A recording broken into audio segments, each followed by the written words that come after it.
Thank you very much, everyone, for participating. Thank you for coming. Thank you again. Thank you again. Thank you, Tashi Delis. Good morning, Tashi Delis, everyone. Thank again. We continue to go through the teaching of the great master, visionary, Tetung, Dudjom Lingpa's teaching, sharp Vajra awareness, all in a Tibet, Shire, Dudjom Lingpa. So we continue doing that. But to begin the teaching, again, we should always re-strengthening, regrouping our motivations to the one-pointed mind state.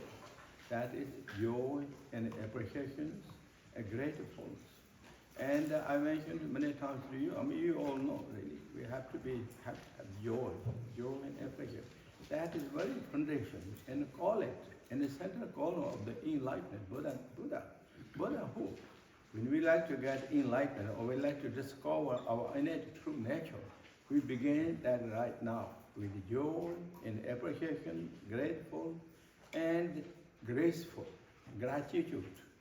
All those beautiful words, not just leave that on the shelf or somewhere, activating that to our heart. That itself is really practices. It is essence practices.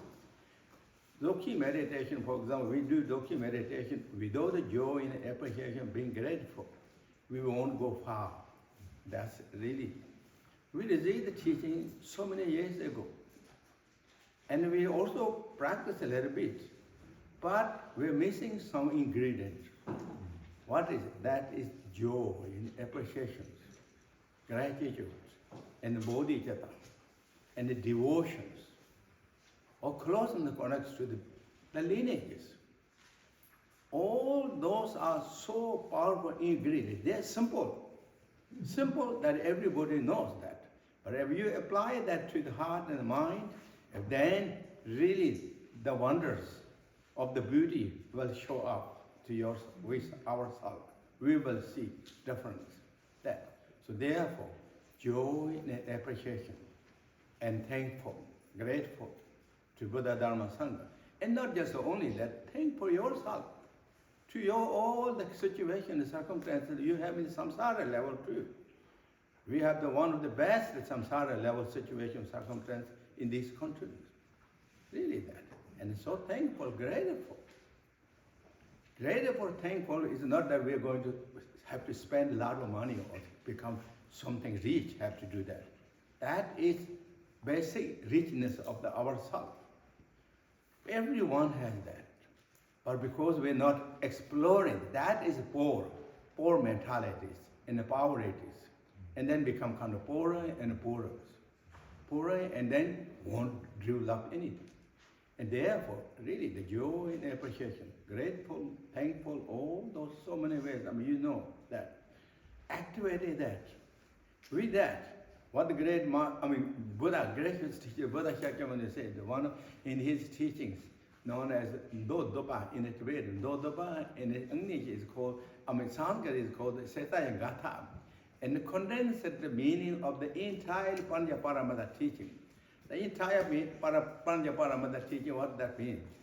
1,000 standard teaching. He condensed it in one short poem. In the teachings or his story said it has 300 verses. 300 verses. 100,000 standard teaching, condensed in 300 standard teaching, Buddha directly spoke without dialogues. Many times in the Buddha teaching has a lot of dialogues back and forth. Because the Buddha liked to give the opportunity to explore, to reveal that everyone's Buddha nature, their wisdom, shining. Buddha, or there's so many dialogues. But this teaching is one of the renowned and famous teaching, straightforward. Said when Buddha saw the perfect situation, the opportunity in the Vajrayana mountains, he looked kind of very gracefully to all the four groups of the audience, and those are Upasaka, male and female, and Shavasaka, male and female, and Bodhisattva, male and females, and lay practitioners. Those are four groups. He looked and then he spoke directly. In that teaching, at the beginning time, what he said? joy.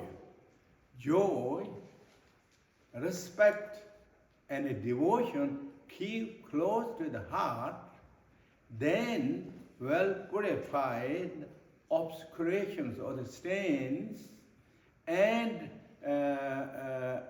obscurations, and then purify the stains. Stains. So that is what that means. When you will practice and meditate, when we reflect on the teachings, we should always have the joy, as I said. In the teaching, that's what all the teachings said. Joy and appreciation to the teaching, to the practice, to ourselves. Also then said devotions. Devotion to the lineages. This is the wisdom lineage teaching. It's not just all discovered overnight, night by someone. It is. We are connected to the truly wisdom lineage of love and compassion that uninterrupted from the time that Buddha gave, the gracious teacher, Buddha gave the teaching until now. Really, that. Joy, appreciation, devotions. And then, of course, we heard so many times in the practice of lineage, without the devotion, realization won't shine. Great Master Sarai said in the teachings, when you don't have the devotions, it really looks like you like to get sunlight in one cave, C-A-V-E, cave, which is facing north and like to get the sunshine. And how you can get sunshine in that? Without the devotion, if you like to have the realization, if we just ourselves, kidding ourselves, we must really following ourselves. When you have the devotion, that means our skeptical thoughts are gone. Our doubt and hesitations are gone. The respect and appreciations are coming. And then we are strongly connected to the teaching. You feel the preciousness of time, our situation, our body, and the teaching all really feel the preciousness. Otherwise, it's just a casual or something. All that is casual. Casual. We've been thinking about neglecting that casual thought and missing so many points. Truly, really think of ourselves. Therefore, restant. If we like to develop something to the heart and the mind, and we like to lead that richness with this world, we have to have those joy and the devotions, appreciations. And then respect. Said, then we mixed it up a little bit, but what Buddha said in the Tibetan, Gādai, Kūdai, Deva. Gava, Kupa, Deva. Gava means joy. Kupa means the respect. Respect, the appreciation to the lineage. And the Deva means devotion or the faith. Faith, faith, to the teaching. That means you have courage and a commitment, I'm going to practice. Unshakable faith. Indestructible faith. Not just a faith of the surface on the deck. From the deep of our heart, from the core of our bones, develop the faith or the devotion. Devotion is a more richness. Faith is just a strong courage and commitment. But faith feels more preciousness. With ourselves, with that means we are surrendering our ego to our own true nature. Our true nature. Ego is completely kind of like interfering so many times us. So when we have the devotion and faith strongly with the devotion, feels that really we are going to defeat the ego killing. We are going the winning side, the winner side. We are going to win that. So we want all those beautiful thoughts and appreciations. Then purify the obscurations. It will also remove the obscurations. And I will talk those maybe next time, but I won't. There is 5 obscurations in the teaching mentioned. 5 obscurations are really the obstacle for us. It's always there waiting. And what the great Master Nagarjuna said, they are these 5 obstacles are the robbers. Robbers of the spiritual realization. They rob us. They will rob. They're waiting us, they're robbers. They say banditos or the gangsters. Waiting us. Really, they will rob our spiritual richness qualities. Maybe I just was trying to listen to that. First is wild mind. Wild mind, good thing, you thing, and then regret. Second is regret. Good, wild mind and in yoga as I think one in a regret. So one, good and you thing, no sin. And violence thought is second. Third is good and you no sin, and dullness thought. Together with the sleepy thought and the dullness thought are combined together again. So three. So that means wild thought, regret thought are one, and the violence thought are second, and the third one is and foggy thought and sleeping thought are the third. And always, and then fourth one, craving the sensual pleasure objects. Craving the sensual pleasure objects. That means five sensual pleasure objects. Form, sound, smell, taste, touch, or mental state. True. Six, then six becomes six.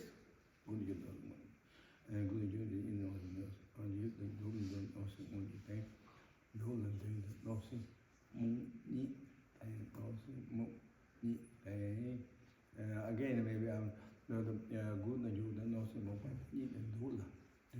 and the fifth one is a doubt. Doubt. Fifth one is doubt. These five are the big robbers to rob our spiritual realization or spiritual foundations or dharma practices. They're waiting. And they really waiting. I thought maybe this is like in the kind of my imagination. They're like hyenas in the jungles in the African safari. They're waiting. Just anything. And then it will rob. And for that reason, great master Shanti Deva said, if we are distracted, when we are distracted, if mind is distracted, we are always in the pangs, F-A-N-G-S, I think, pangs. Yeah, pangs of the emotions.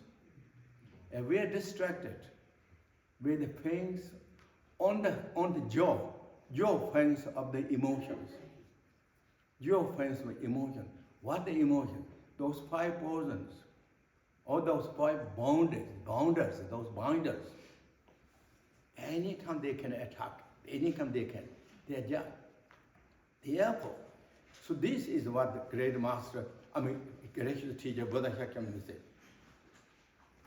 Trying to watch out with those five robbers. And then continually advance with joy and devotion, appreciation, chaperone, and accumulating six paramitas. And avoiding the opposite of six paramitas.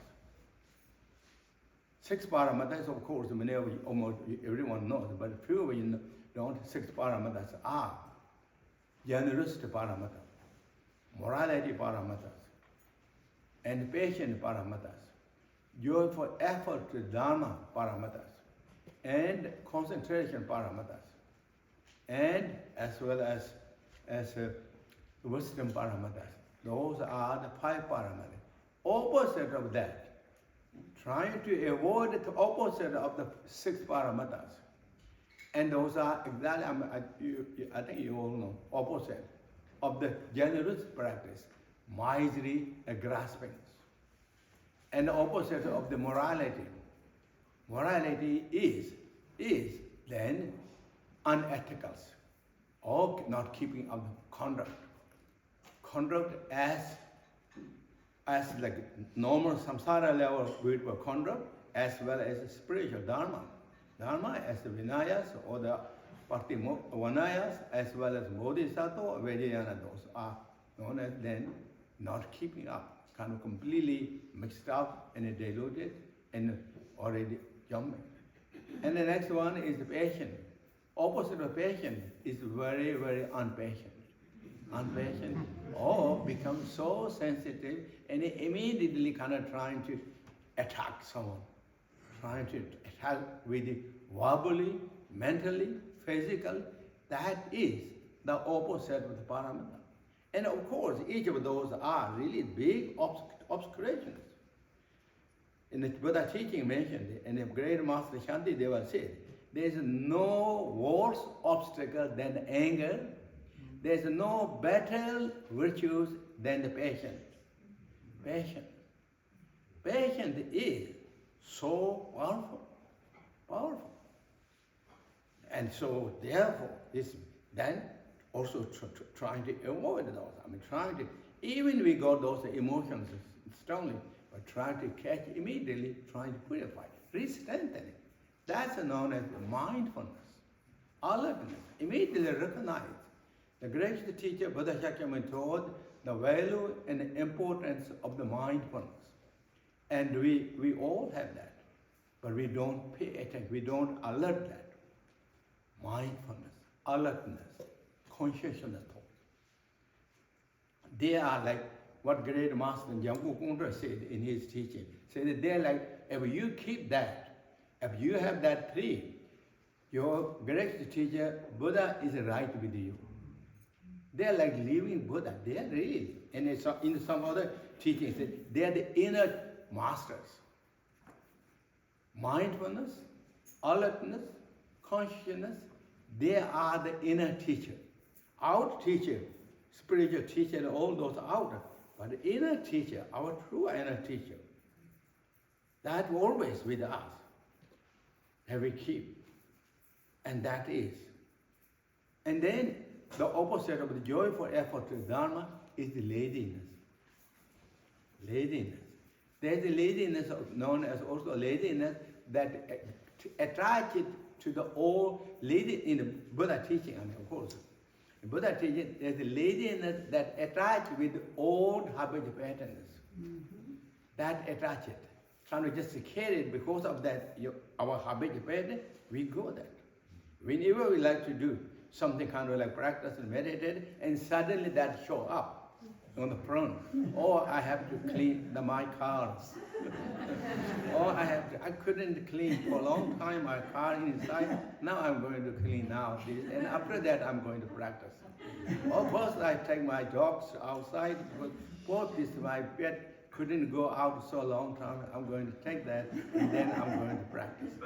Kind of there's so many good things, and kind of appealing things come in front of that, and then we lost that opportunity. Kind of sit there, and then kind of also come, oh, it's been a long time. Now I have to eat, right? Or something I feel. Those are days, I need, and then I go. And then kind of a little sleepy too. I go to sleep. So all these things, the laziness, and then also laziness in the Buddha teaching mentioned laziness is called